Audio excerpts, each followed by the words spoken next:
Maka ini sudah akhir zaman, teman-teman. Nanti kalau muncul Al-Ghaus itu, pastikan dia Al-Mahdi. Antum baiat sama dia. Leburkan semua torikot-torikot kita. Namun torikotnya apa? Torikot Mu'tabarah 4000, 40. Leburkan semua, baiat kepada beliau. Itu. Kapan itu? Gak lama lagi. Cuma gak lamanya saya gak tahu. Gitu. Itu ilmu Allah subhanahu wa ta'ala. Sebenarnya kita dikasih tahu sih. Cuma rahasia itu gak boleh dibuka-buka. Ya, kapannya, di mananya, wallahu alam lah nanti. Takut-takut kita salah kan?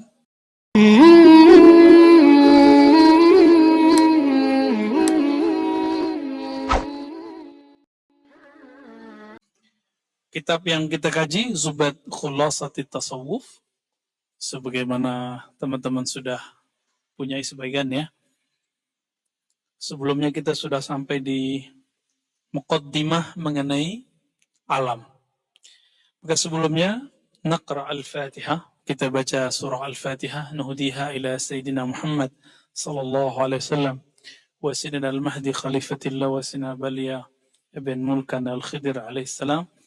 وللمؤلف الإمام عز الدين أبي السلام وشيخه أبي الحسن الشاذلي وسلطان الأولياء عبد القادر الجيلاني ومحمد شاه نقشبندي وسيدي أحمد تجاني لهم الفاتحة. أعوذ بالله من الشيطان الرجيم. بسم الله الرحمن الرحيم مالك يوم الدين صراط الذين أنعمت عليهم ولا الضالين آمين.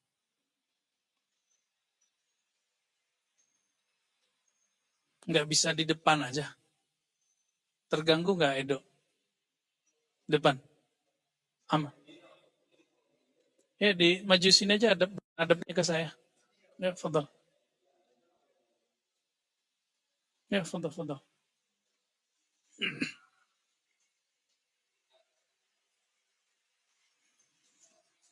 Energinya lebih enak ya. Baik.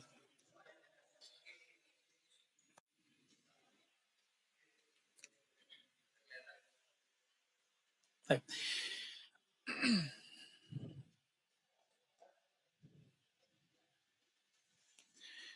Baik, ayuhal ikhwah, di pekan lalu kita sudah menghantarkan mengenai awwalu qadamin rafa'ahu min dari malakihi atau mulkihi ya. Jadi alam pertama yang kita sedang jejaki ini disebut alamul malak. Pengantarnya kemarin. Jadi pengantarnya udah bikin kita mabuk. Alamul malak. Alam. Disebut juga alam nasut. Nah, di sini akal bekerja. Alam nasut ya.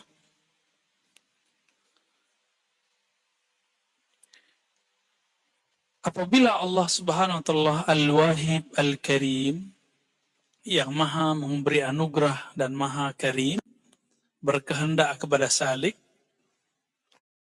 kepada murid, naik pangkatlah dia menjadi murad. Masih ingat? Awalnya dia murid. Apa arti murid? Orang berkehendak usul ilallah. Hendak sampai kepada hadirat Allah Subhanahu wa ta'ala. Maka dia berjuang untuk meristirahatkan akalnya. Supaya akalnya lebih kuat. Jadi afala ta'aqilunnya lebih kuat. Tadinya dia berakal dengan materi, sekarang berakal dengan immateri, yaitu kalbu. Ya. Maka Allah angkatlah dia dari alamul malak, alam syahadah, alam nyata, pindah ke alam malakut. Malakut disebut alam malaikat. Itu sebabnya Sayyidina Ibn Abbas itu Allah izinkan melihat Jibril 2 kali. Antum ngeliat kabur.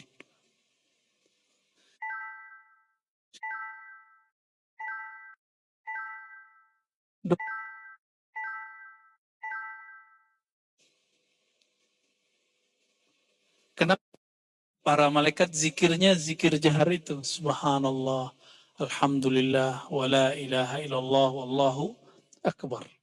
Nah, itu zikir-zikir malakut. Jadi malaikat itu ada yang min awwal ma khuliq. Awal dia dicipta, itu zikirnya subhanallah sampai nanti.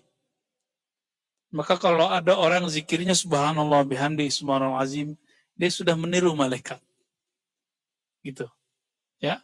Itu pegangan malaikat Mikail, junud Mikail, ya.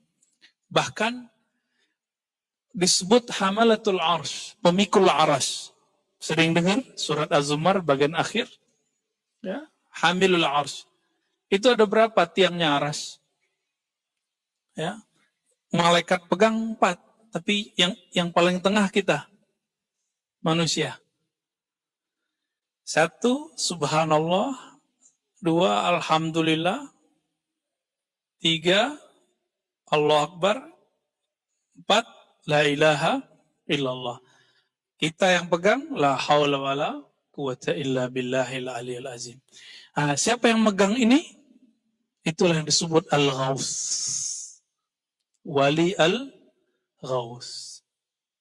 Inilah yang Nabi katakan, la taqumus sa'ah hatta la yuqal fil ardi Allahu Allah. Kiamat tidak terjadi sampai tidak ada lagi yang membaca kalimah Allah. Di lisannya dia baca la haula wala quwata illa billah, tapi sirnya membaca Allah.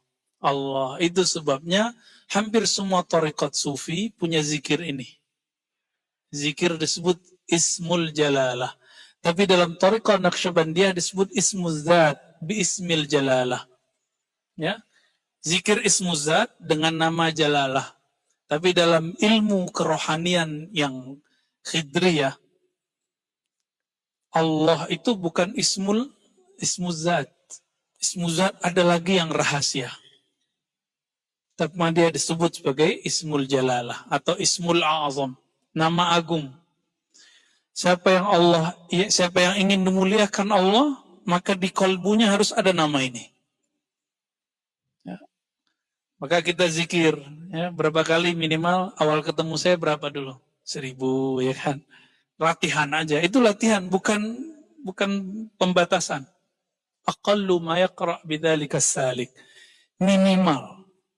Nanti naik 200, 2000, naik 5000, naik bertahap. Karena antum gak mungkin kan khalwat 40 hari.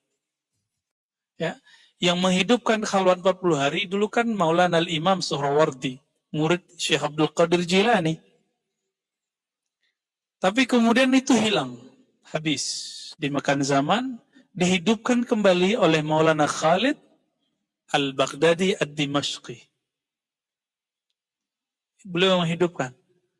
Tarekat beliau Naqsyabandiyah, Al-Mujaddidiyah. Karena beliau mentajrid ditambah khalwat, disebutlah Khalidiyah. Ini yang berkembang di hampir semua wilayah Indonesia. Adapun tarekat Qadiriyah wa Naqsyabandiyah, Naqsyabandiyahnya bukan ke Khalidi, tapi cuma sampai Muzhariyah. Nah, Imam Khalid tadi juga Muzhariyah. Makanya terjadi konflik antara mereka dulu. Ya, konflik. Kenapa nih Maulana Khalid kok buat arba'in lagi? Bid'ah ini gitu.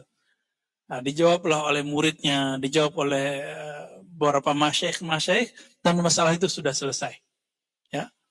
Nah, di Indonesia, khususnya Sumatera, Banten, itu mereka zikirnya seperti itu. Sampai ke Jawa Timur saya lihat yang Khalidiyah, mereka punya khalwat 40 hari. Ya. Adapun di Syaziliyah masih. Cuma Syaziliyah mereka suhbah lebih banyak daripada khalwat. Ya, suhbah. Bersuhbah, ngaji, ketemu, khidmat kepada guru. Itu lebih banyak. Karena suhbah itu kadang lebih berat daripada khalwat. Kalau khalwat ngurus diri. Kalau suhbah ngurus ego. Lebih berat ngurus ego. Ya, antum harus nanggalin jubah-jubah keilmuannya. Gelar-gelarnya, gelar-gelar ilmiahnya, gelar-gelar kiainya, copot semua itu, baru benar suhbahnya. Kalau enggak jadi murid shadik, jadi muridnya murid kazib. Banyaklah murid kazib sekarang ini. Yang hanya mengikuti kiai, guru, syekh, ustadz, mursyid, karena ada hajat dia pada guru itu. Kalau hajatnya selesai, dia tinggalin. Ya. Nah, itu alamul malakut. Itu udah tinggi itu ya. Alamul malakut itu mulai dari Baitul Izzah, langit pertama, sampai Baitul Ma'mur. Itu udah tinggi.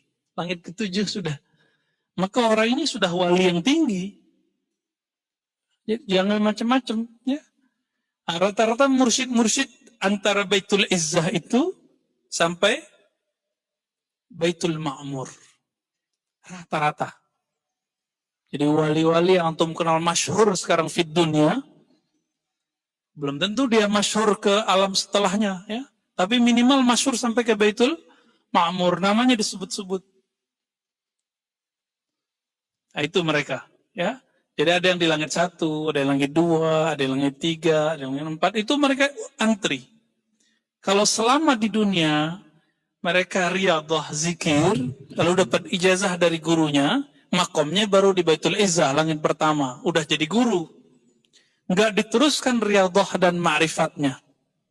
Jadi nggak cukup riyadhah, ma'rifat yang paling penting. Maka mereka ya nanti kalau meninggal, nyari guru lagi di alam barzakh. Kan repot. Apa dalilnya? Dalilnya hadis Sahih Bukhari dan Muslim. Jangankan di alam barzakh, nanti di padang mahsyar orang mencari siapa yang bisa kasih syafaat. Cari guru, sang maha guru. Datanglah mereka ke Sayyidina Adam. Apa kata Nabi Adam? Saya udah nggak bisa ngajar, nggak bisa kasih syafaat. Datang ke Nuh. Kata Nuh, saya nggak juga bisa. Datang ke Ibrahim. Ibrahim bilang apa? Musa, Isa Nabi Muhammad sallallahu alaihi wasallam. Kalau nggak diizinkan Nabi Muhammad, para nabi nggak dapat izin. Umat Nabi Muhammad duluan dapat izin daripada para nabi. Itu bisa bayangkan. Lebih keren kita kan? Lebih keren kita umat Muhammad.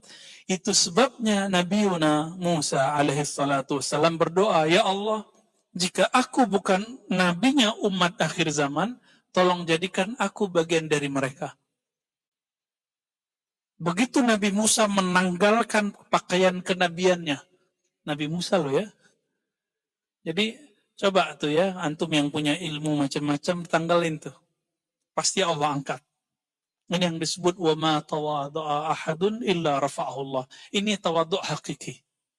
Tidaklah bertawadhu' seseorang, tidaklah seseorang menanggalkan egonya, jubah-jubah dirinya. Saya murid si fulan, saya dapat ijazah dari fulan, saya tamat di sini, saya tamat di situ, saya hafiz Quran, saya hafiz hadis, saya jago fikih. Tanggalkan itu, baru sah disebut bersohbah. Nanti orang ini, Allah sendiri akan naikkan dia. Semoga kita termasuk mereka. Amin. Ya Rabbal Alamin. Ini yang disebut nasab rohani, teman-teman. Yang ini yang punya cuma wali gaus. Tidak semua mursyid wali gaus. Wali gaus cuma satu di dunia. Ya, kita sudah sering ulang ya, biar antum tambah ingat. Jadi aulia-aulia itu ternyata per zaman beda kitab, beda cara nyusun strata kewalian. Tergantung di zaman itu si walinya bisa menangkap berapa. Di Indonesia dan termasuk di Turki, di berbagai tempat ya, ada Maulana Diyauddin Al-Khumushkhanawi, ahli hadis. Ya, beliau punya kitab judulnya Jami' Usul Aulia. Di situ menulis tentang strata para wali. Tapi beliau menyebutkan kutub cuma satu. Kutub yang satu itu namanya Al-Kutub Al-Ghaus. Namun kalau mengikuti sistem kenabian, berapa jumlah nabi? 124.000. Maka wali Allah ada 124.000 setiap masa. Berapa jumlah Rasul? Yang masyhur 313. Lalu yang disebutkan di Quran 25. Maka jumlah Ghaus itu cuma 25. Jadi dari dulu sampai sekarang dihitung dari zaman Sayyidina Al-Husain sampai sekarang dan penutupnya 25. Kalau dihitung-hitung hausnya sudah 24. Berarti tinggal 1 dong.